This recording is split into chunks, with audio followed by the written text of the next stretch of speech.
اسلام کے دو مرکزی ستون ہیں، ایک قرآن جو اللہ کا کلام ہے اور دوسرا حدیث۔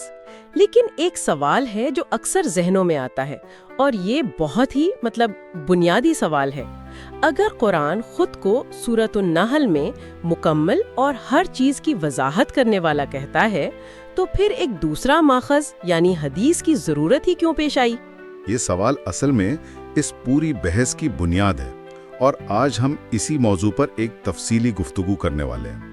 ہمارا مقصد کسی ایک نقطہ نظر کو صحیح یا غلط ثابت کرنا نہیں ہے، بلکہ یہ سمجھنا ہے کہ حدیث کی ضرورت، اس کی تاریخ اور اس کی حیثیت پر جو مختلف اسلامی مکاتب فکر ہیں، جیسے سنی، شیعہ، عباضی، وہ کیا نظریہ رکھتے ہیں، اور ساتھ ہی جدید دور کے ناقدین جیسے وہ لوگ جو صرف قرآن کو مانتے ہیں، وہ کیا اعتراضات اٹھاتے ہیں۔ آئیے غیر غامض جانب سے ان تمام دلائل کو کھنگالتے ہیں۔ چلیں اس کی تہہ تک پہنچتے ہیں۔ سب سے پہلی اور جو عام دلیل دی جاتی ہے وہ تو یہی ہے کہ قرآن اصول بتاتا ہے، تفصیلات نہیں۔ جیسے قرآن میں درجنوں بار حکم ہے نماز قائم کرو، لیکن یہ کہیں نہیں بتایا گیا کہ نماز پڑھنی کیسے ہے، کتنی رکعتیں ہیں، فجر میں 2، ظہر میں 4، یہ سب کہاں سے آیا؟ بالکل، آپ نے صحیح پکڑا ہے۔ یہی روایتی موقف کی بنیاد ہے۔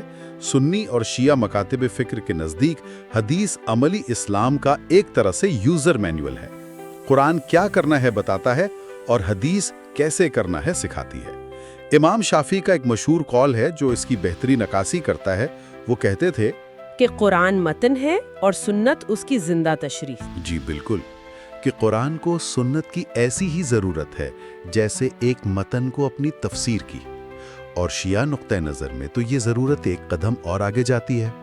ان کے نزدیک نہ صرف پیغمبر صلی اللہ علیہ وآلہ وسلم نے قرآن کی تشریح کی، بلکہ ان کے بعد 12 معصوم اماموں نے بھی قرآن کی ہر آیت کی باطنی اور ظاہری تشریح کی، اور ان کے اقوال بھی اسی پیغمبرانہ سنت کا تسلسل ہیں۔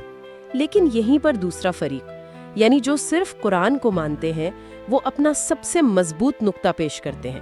وہ کہتے ہیں کہ قرآن خود سورۃ النحل آیت 89 میں دعویٰ کر رہا ہے کہ ہم نے اس کتاب میں ہر چیز کی وضاحت کر دی ہے۔ تو جب اللہ خود کہہ رہا ہے کہ سب کچھ بیان ہو چکا ہے، تو پھر کسی اور انسانی ذریعے کی کیا گنجائش رہ جاتی ہے؟ یہ ایک بہت وزنی دلیل ہے، اس میں کوئی شک نہیں۔ روایتی علماء اس کا جواب اس طرح دیتے ہیں کہ قرآن کے مکمل ہونے کا مطلب یہ ہے کہ اللہ کی طرف سے وحی کا سلسلہ مکمل ہو گیا۔ اب کوئی نئی کتاب یا نیا نبی نہیں آئے گا۔ اس کا مطلب یہ نہیں کہ اس کی تشریح اور تفصیل کی ضرورت ختم ہو گئی۔ وہ قرآن ہی کی دوسری آیات کا حوالہ دیتے ہیں، جیسے سورۃ النساء کی آیت 80، جس نے رسول کی اطاعت کی، اس نے اللہ کی اطاعت کی۔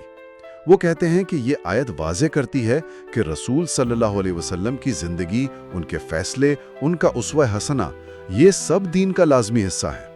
اچھا، لیکن ایک اور جدید نظریہ بھی تو ہے جو کہتا ہے کہ نماز جیسے بنیادی اعمال کے لیے ہمیں تحریری حدیثوں کی ضرورت ہی نہیں تھی۔ یہ چیزیں تو نسل در نسل عملی طور پر منتقل ہوئی ہیں، جسے تواتر عملی کہتے ہیں۔ یعنی مسلمانوں نے ہمیشہ ایک دوسرے کو دیکھ کر نماز پڑھی ہے، اور یہ سلسلہ آج تک جاری ہے۔ جی، یہ ایک بہت دلچسپ نقطہ ہے جسے غلام احمد پرویز اور احمد صبی منصور جیسے جدید مفکرین نے بہت زور و شور سے پیش کیا۔ ان کا ماننا ہے کہ دین کی عملی شکل جیسے نماز، روزہ، حج کے طریقے، یہ کسی ایک یا دو راویوں کی لکھی ہوئی روایتوں کے محتاج نہیں ہیں۔ یہ امت کے اجتماعی عمل سے محفوظ رہے ہیں، کیونکہ لاکھوں کروڑوں لوگ اسے صدیوں سے ایک ہی طرح ادا کرتے چلے آ رہے ہیں۔ ان کے نزدیک یہ تحریری حدیث سے کہیں زیادہ قابل اعتماد ثبوت ہے۔ آپ نے تواتر عملی کی بات کی تو اس سے میرے ذہن میں ایک سوال آتا ہے۔ اگر یہ عملی طریقہ اتنا مضبوط تھا اور تحریری حدیث اتنی ہی اہم تھیں، تو یہ بات تھوڑی عجیب لگتی ہے کہ پہلے خلفاء جیسے حضرت ابوبکر رضی اللہ تعالیٰ عنہ اور حضرت عمر رضی اللہ تعالیٰ عنہ نے اسے فوراً لکھوانا کیوں نہیں شروع کیا؟ یہ ایک بڑی تاریخی پہیلی ہے نا؟ یہ واقعی ایک تاریخی پہیلی ہے، اور اس پر 3 بالکل مختلف وضاحتیں پیش کی جاتی ہیں۔ روایتی سنی اور عباضی علماء کے مطابق اس کی بنیادی وجہ ایک حفاظتی اقدام تھا۔ اس وقت قرآن خود جمع کیا جا رہا تھا، اور سب سے بڑا خدشہ یہ تھا کہ کہیں حدیث کے الفاظ قرآن کے متن میں گھل مل نہ جائیں۔ ایک مشہور روایت ہے کہ حضرت ابو بکر رضی اللہ تعالی عنہ نے اپنی جمع کردہ 500 احادیث کو خود اس لیے جلا دیا تھا کہ انہیں ڈر تھا کہ کہیں ان میں کوئی غلطی نہ ہو اور وہ نبی صلی اللہ علیہ وسلم سے غلط بات منسوب نہ کر بیٹھیں۔ حضرت عمر رضی اللہ تعالی عنہ نے بھی اسی خدشے کے پیش نظر حدیث لکھنے کی حوصلہ شکنی کی۔ یعنی یہ حدیث کو مسترد کرنا نہیں تھا، بلکہ قرآن کی حفاظت اور حدیث کی سچائی کو یقینی بنانے کی ایک کوشش تھی۔ جی، جدید مورخ ایم اعظمی اسی نظریے کی حمایت کرتے ہیں۔ ان کے مطابق یہ زبانی ترسیل کو زیادہ منظم اور محتاط بنانے کا ایک طریقہ تھا، لیکن ناقدین اس تاخیر کو بالکل مختلف نظر سے دیکھتے ہیں۔ مشہور مستشرق جوزف شاخت کا کہنا ہے کہ یہ تاخیر اس بات کا سب سے بڑا ثبوت ہے کہ اسلام کے ابتدائی دور میں حدیث کو وہ قانونی اور مذہبی درجہ حاصل ہی نہیں تھا جو اسے بعد میں دیا گیا، ورنہ اسے بھی قرآن کی طرح ہی فوری طور پر محفوظ کیا جاتا۔ اور اس پہ شیعہ نقطہ نظر کیا ہے؟ وہ تو یقیناً ان دونوں سے مختلف ہوگا۔ بالکل، شیعہ نقطہ نظر کے مطابق یہ پابندی نہ تو حفاظتی تھی اور نہ ہی غیر اہم سمجھنے کی وجہ سے، بلکہ یہ خالصتاً سیاسی تھی۔ ان کا ماننا ہے کہ اس کا مقصد حضرت علی رضی اللہ تعالیٰ عنہ اور اہل بیت کے ان اقوال کو عوام تک پہنچنے سے روکنا تھا جو ان کے نزدیک خلافت کے معاملے میں ان کے حق کو مضبوط کرتے تھے۔ جدید اسکالر رضا اصلان اسے ایک اور زاویے سے دیکھتے ہیں۔ ان کا کہنا ہے کہ اس تاخیر نے ریاست یعنی خلافت کو یہ موقع فراہم کیا کہ وہ دین کی تشریح کی طاقت کو اپنے ہاتھ میں مرکوز کر لے اور صرف وہی روایت پھیلنے دے جو اس کے مفاد میں ہوں۔ تو جب تدوین میں اتنی تاخیر ہوئی، چاہے وجہ کچھ بھی رہی ہو، تو یہ بات تو صاف ہے کہ اس دوران من گھڑت روایات کا ایک سیلاب آ گیا ہوگا۔ تو پھر 200-250 سال بعد امام بخاری اور امام مسلم جیسے محدثین میں یہ کیسے طے کیا کہ لاکھوں روایات کے اس ڈھیر میں سے کون سی اصلی ہے اور کون سی نقلی؟ یہ تو آج کے دور میں بھی تقریباً ناممکن کام لگتا ہے۔ یہ واقعی ایک بہت بڑا چیلنج تھا، اور اس سے نمٹنے کے لیے ایک ایسی میٹیکولس سائنس تیار کی گئی جسے علم الرجال اور جرح و تعدیل کہتے ہیں۔ یہ آج کے دور کے حساب سے بھی حیران کن حد تک تفصیلی نظام تھا۔ اس کا پہلا اور سب سے بنیادی اوزار تھا اسماء الرجال کی کتب تیار کرنا۔ اچھا، یہ کیا چیز تھی؟ کسی قسم کا ڈیٹا بیس؟ آپ نے بالکل صحیح سمجھا۔ یہ ہزاروں راویوں کی زندگیوں کا ایک انسائکلوپیڈیا تھا۔ ان کتابوں میں ہر راوی کی پیدائش، وفات، اس کے اساتذہ کون تھے، شاگرد کون تھے، وہ کہاں کہاں رہا، اور سب سے اہم اس کا کردار کیسا تھا۔ کیا وہ سچا تھا؟ اس کا حافظہ کیسا تھا؟ کیا وہ قابل اعتبار تھا؟ جدید کمپیوٹرائز تحقیق نے ان کتابوں میں دی گئی 87% تاریخوں کی تصدیق کی ہے، جو اس کام کی باریکی کو ظاہر کرتا ہے۔ واو، یعنی ایک طرح کا 9th سینچری کا لنکڈن پروفائل جس میں کردار اور ساکھ کی ریٹنگ بھی شامل تھی۔ یہ بہت عمدہ مثال ہے، بالکل ایسا ہی تھا۔ پھر دوسرا طریقہ تھا متقابل جانچ یا کراس ایگزامینیشن، یعنی اگر ایک استاذ کے 10 شاگرد ہیں تو محدثین ان سب سے الگ الگ جا کر ایک ہی روایت کے بارے میں پوچھتے تھے۔ اگر سب نے ایک ہی بات کہی تو روایت مضبوط سمجھی جاتی، اور اگر کسی نے مختلف بات کی تو فوراً شک پیدا ہو جاتا تھا۔ یہ تو ایک جاسوسی ناول کی طرح لگ رہا ہے۔ اور یہ ابھی ختم نہیں ہوا۔ تیسرا قدم تھا عوامی ریکارڈز کی پڑتال۔ وہ اس زمانے کے سرکاری ریکارڈز جیسے فوجی تنخواہوں کے رجسٹرز، تجارتی قرضوں کے معاہدے اور عدالتی گواہیوں کو دیکھتے تھے تاکہ راوی کے دعووں کی تصدیق ہو سکے۔ اور چوتھا، جو شاید سب سے دلچسپ ہے، وہ تھا اہل محلہ کی گواہی۔ محدثین کسی شہر میں جا کر اس راوی کے پڑوسیوں اور جاننے والوں سے اس کی دینداری، اس کے حافظے اور یہاں تک کہ اس کے سونے جاگنے کے معمولات کے بارے میں بھی پوچھ گچھ کرتے تھے۔ یہ نظام اپنی جگہ بہت متاثر کن ہے، لیکن یہ سب کچھ انسانی یادداشت اور انسانی قضاوت پر منحصر تھا۔ ایک ناقد یہ کہہ سکتا ہے کہ اتنے سالوں بعد یہ کیسے ممکن ہے کہ ذاتی پسند ناپسند، تعصب یا بھول چوک جیسی غلطیاں اس نظام میں داخل نہ ہوئی ہوں؟ آپ کا نقطہ بالکل درست ہے۔ اسی لیے جدید اسکالر جوناتھن براؤن اسے امکانی علم کہتے ہیں، یعنی یہ 9ویں صدی کا بہترین ممکنہ طریقہ تھا، لیکن یہ غلطی سے 100% پاک نہیں ہو سکتا۔ اسی خامی کو پورا کرنے کے لیے ایک اور معیار بھی تھا جسے متن پر تنقید کہتے ہیں۔ اس میں راوی کو چھوڑ کر خود روایت کے متن کو پرکھا جاتا تھا کہ کیا اس کا متن قرآن کی تعلیمات، مسلمہ تاریخی حقائق یا عقل سلیم سے تو نہیں ٹکراتا۔